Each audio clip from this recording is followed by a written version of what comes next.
Imagine a bustling city, wide streets laid out in perfect grids, brick homes equipped with private bathrooms, and a drainage system.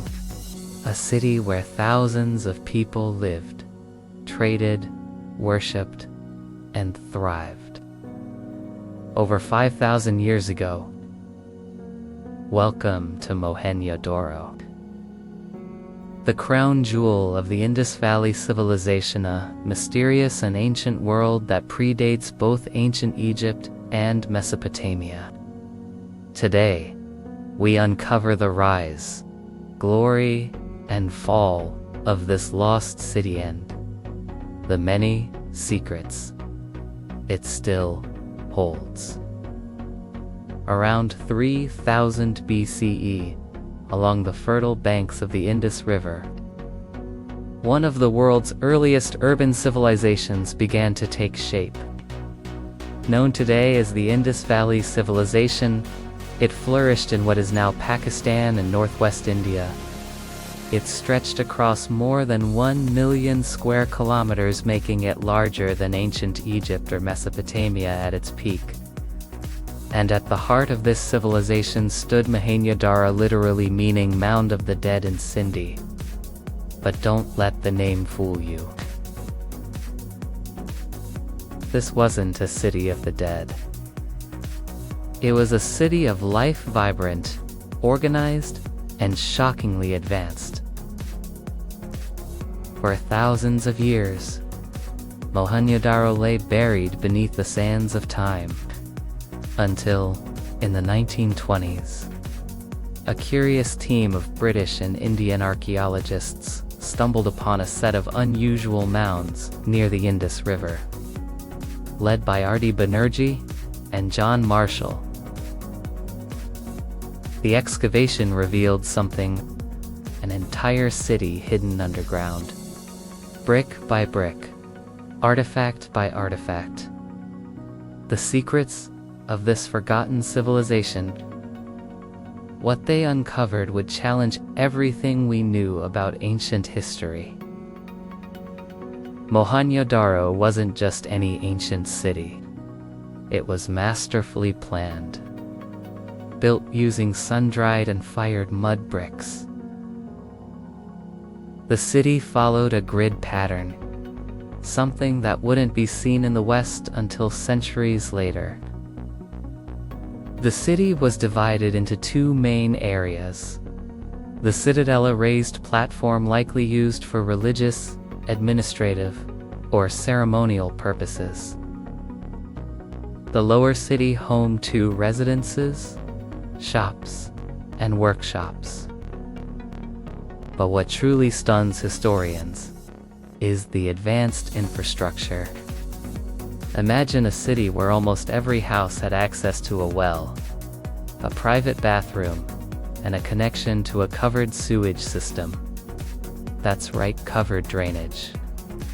Wastewater was funneled from homes into street drains, and eventually out of the city.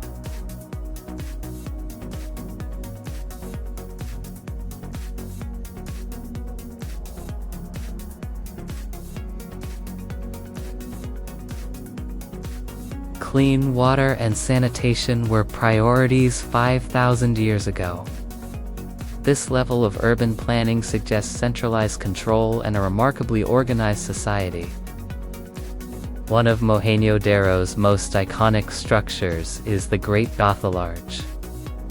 Sunken pool lined with bricks and sealed with natural tar, possibly measuring 12 meters long and over 2 meters deep.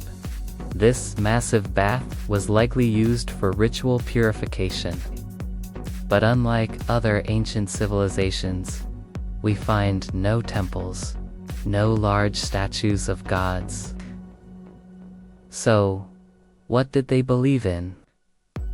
Small figurines, seals, and amulets suggest a focus on nature.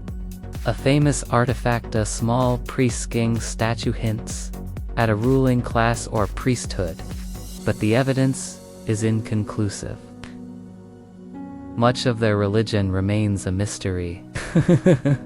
We don't even know what they called themselves, because the Indus people left behind thousands of seals engraved with animals, symbols, and a script that has never been deciphered.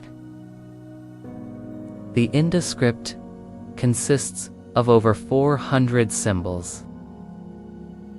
Scholars have debated for decades, was it a full language, a proto-writing system, or something else? Without a Rosetta Stone, the secrets of their politics, trade, and religion remain locked away. And yet, the seals show us something incredible. Images of unicorns, bulls, and mythical beasts. Seals likely used for trade, ownership, or even magical protection.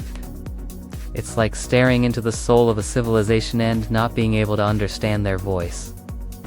There's something else unusual about no weapons, no evidence of warfare, no military structures. Could it be that the Indus people were peaceful, cooperative? Their cities suggest a strong civic structure, trade-based economy, and a culture that emphasized cleanliness and order. They likely had rules, leadership, and social systems, but without clear evidence of kings. This is in stark contrast to the blood-soaked histories of other ancient empire around 1900 BCE. Something changed. The once great cities of the Indus Valley began to decline. Mohenjo-Daro was eventually abandoned. But why? There are many theories. Climate changes shift in the monsoon patterns, or river may have made agriculture impossible. Earthquakes or floods. Mohenjo-Daro shows signs of flooding and rebuilding. Invasion. Some early scholars proposed an Aryan invasion, but modern evidence doesn't strongly support this. Trade collapsed as Mesopotamia weakened. Trade networks may have crumbled, leading to economic decline. Perhaps it wasn't one single cause but a combination of environmental, economic, and social factors. The lights of Mohenjo-Daro slowly went out, and the city faded into myth. Though lost for millennia, Mohenjo-Daro's legacy lives on. Its ruins remind us that civilization didn't start in one place. Its systems of urban planning, water management, and peaceful coexistence. But today, Mohenjo-Daro is under threat. From erosion, groundwater, tourism, and neglect. UNESCO has declared it a World Heritage Site, but more needs to be done to protect this irreplaceable treasure. Because every brick of Mohenjo-Daro tells a story not just of the past, but of who we are and what we can become. Mohenjo-Daro is not just a city of the past. It's a whisper from our ancestors. A call to remember, to wonder, and to preserve. Thank you for joining us on this journey into one of the world's oldest mysteries. Don't forget to like, subscribe, and click the bell icon to explore more ancient civilizations with us. Until next time, keep seeking the secrets of history.